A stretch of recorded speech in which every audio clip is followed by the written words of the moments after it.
very brakes and turning in right curbstone, stay right before the end of the curb on the brakes and turning in left curbstone to the outside using all of the track black bars, right curbstone on the brakes and end of the curb, turning in left curbstone, close to the curb and out and staying left.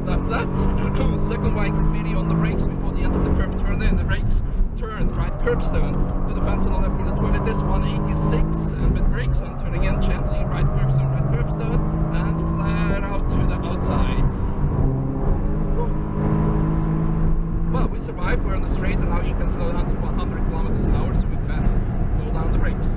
Good morning, comrades, welcome back to the channel, welcome back to the Nürburgring, welcome to almost the last part of this track walk sections. Why am I walking in opposite direction? Doesn't matter. What matters is that yesterday we finished our track walk at Bellof-S and today we'll continue on towards Schwalbenschwanz and eventually Döttinghöhe, where we tell you more about the Nordschleife characteristics, certain corners, how you need to take them and other interesting features.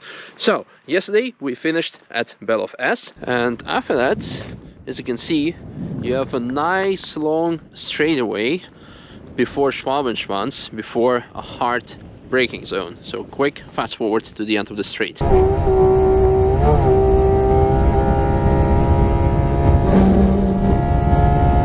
And after Bellof-S and having this straight high-speed section, you will arrive here. So again, we are facing the opposite direction. And here's a nice white dot. I think it's a reference point for a safe braking zone at the end of this rumble strip. But yeah, easier to spot is either again end of the rumble strip or maybe even the orange barrier over there.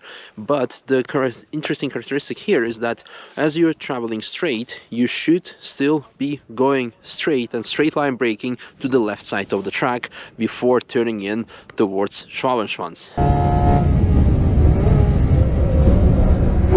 And then eventually, after traveling in a straight line, you will arrive here where the battery of your GoPro will probably die and you will have to switch to your mobile phone. In case you do not have this issue, you're just probably traveling by car and you will end up here, which is the turning point towards the right curbstone. Beginning of the curb is also kind of indication that you can go already flat out due to the track characteristics of the banking that you have here.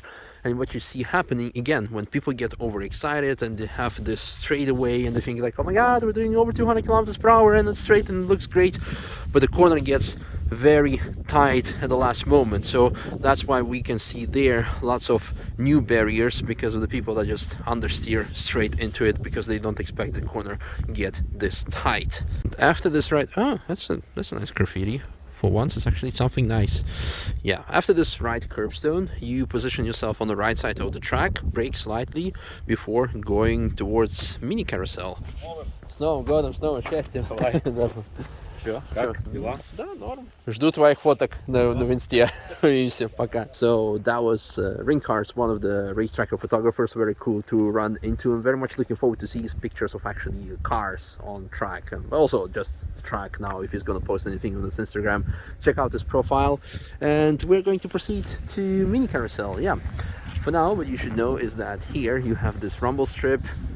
Just before that is a nice braking point, and at the end of it, which seems to be quite late but is also late, turning point is, again as mentioned, turning point towards the left curbstone.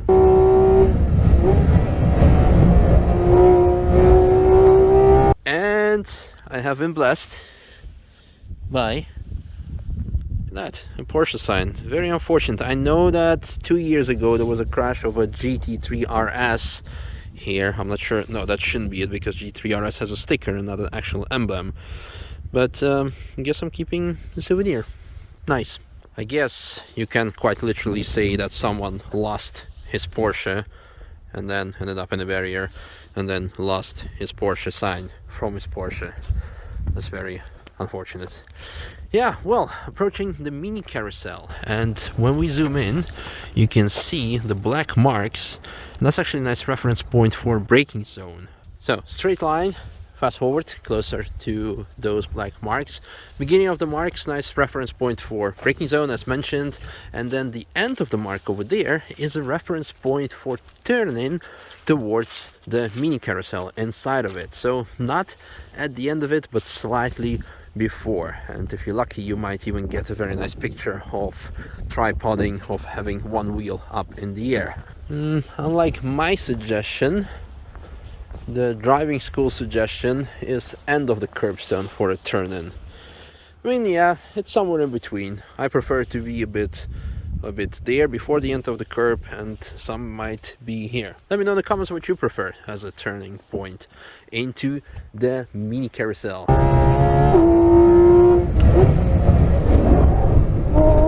Important point here, unlike with the main big carousel, you should stay close to the curbstone. So big carousel on the concrete bit and the mini carousel close to the curb, as you can see also with those tire marks here on this curb. And for the exit, you can either aim for the marshal post over there, but it's actually quite difficult to spot when you're like busy here kinda. Easier is to have your left wheel of the car, so left front wheel of the car, going over the right corner of the left concrete plate over there, and then you have a smooth exit towards the marshal point and eventually towards Galgenkopf.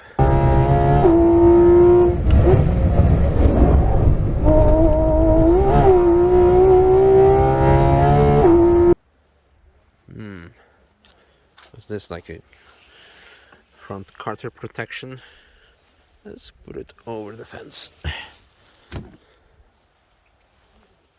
Now from a marshal point 184, on the left side, by the way, you can see the Bellof-S where we came from. So of course also when you look at the Nürburgring from the bird's eye view, from the top view, you will see that you have like this Schwalbenschwanz, which is the translation that it should look like, it should represent the swallow's tail, which for me, yeah, I cannot see a swallow's tail here, but yeah, maybe someone can draw it for me so I can see it better. In any case, approaching Galgenkopf. So on the left side we have a nice straight, though this whole section is straight obviously, but position yourself on the left side at the left curbstone and be prepared to brake a bit. Actually with GT3 cars, I think there's just a tiny lift, but no significant braking. But with slower cars, with stock cars, go a bit on the brakes a bit more. And this white graffiti, this white line, is a nice reference point for the beginners. This is quite early, but after that you can extend your braking point gradually before turning into the right curbstone of Galgenkopf. So this is the white line graffiti that I'm referring to as the braking reference point. And then just before the end of the curb, you can see it from here actually, the line of the rubber. Before the end of that is a turning point to the right curbstone.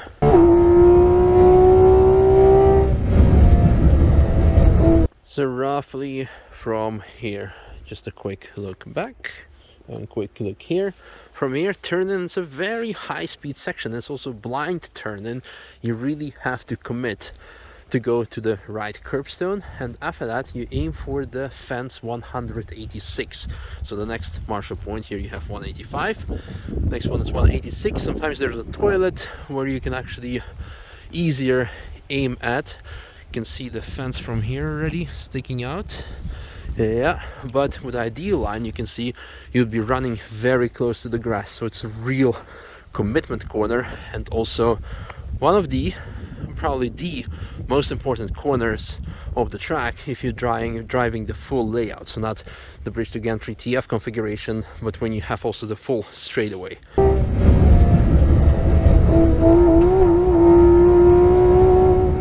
As mentioned, close to the grass is the ideal line, and sometimes you get a bit overconfident and overexcited and you end up on the grass and either or in this barrier, or you go on the grass and you spin out and go in that barrier. That's why its barrier is new over here.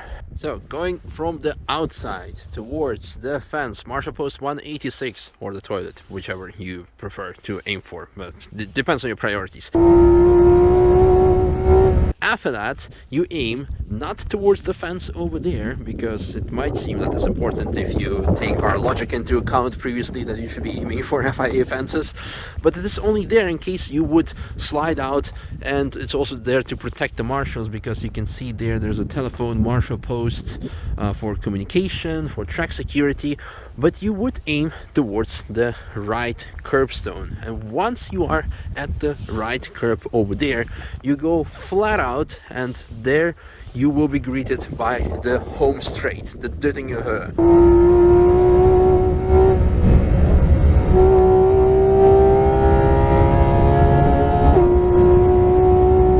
The reason why this corner is the most important corner of the track is, according to the track logic, the most important corner of any track is the highest speed corner before a straightaway. And this is definitely significantly faster corner than Bergwerk, and it's also the corner before the longest straight of them all, the main straight of Dödingerhöhe. So once you're here, flat out on the gas, unless it's also of course wet, then you should stay on the outside where it is drier due to the banking and also less rubber from the dry days. But otherwise, at the curb, flat out and going to the outside of the corner where we are going right now. You can see also people are spinning out here and losing traction if you are going to the outside, because you need to start steering close to the curb. And there we have it, the main straight. What a beautiful sight, what a beautiful sight. Now, first of all, it is getting quite windy. It will be quite windy here. Moreover, the construction works are taking place on the main straight of Dödingerhöhe, something that I showed you already like what, a month ago.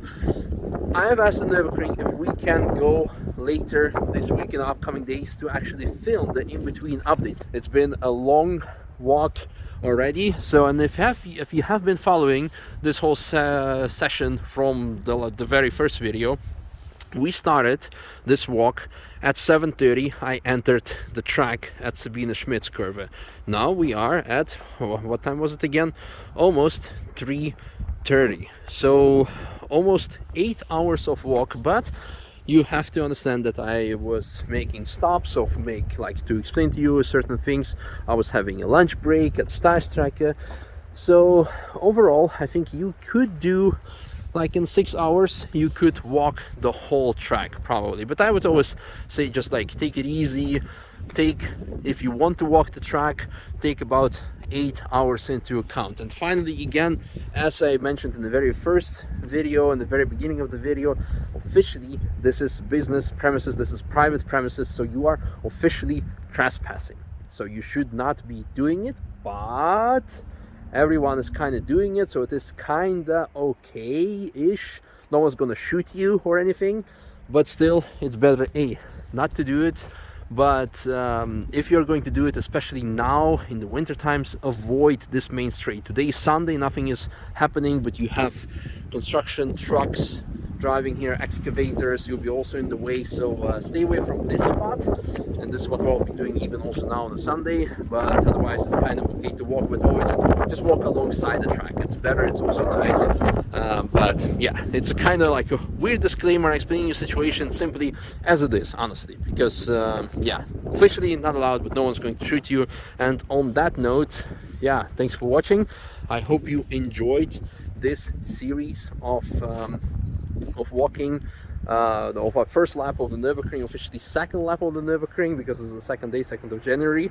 For you, probably already 10th of January, but it's that. And tomorrow, hopefully, it will be followed by construction works update, where I'll still give you a couple of pointers and indicators and etc. But hope you sincerely enjoyed this video. I really enjoyed making it. It's the first time ever, actually, that I walked the track fully, completely, because before that it was either half a lap, and now fully. So I'm quite proud of myself. I'm not even that tired. So yeah, awesome. Well, looking forward to seeing you tomorrow on my channel, and otherwise also later on here at the track, and especially when they finish the construction works. But again, tomorrow we will tell you more about those. Have a great day, have a great evening. See you, bye bye.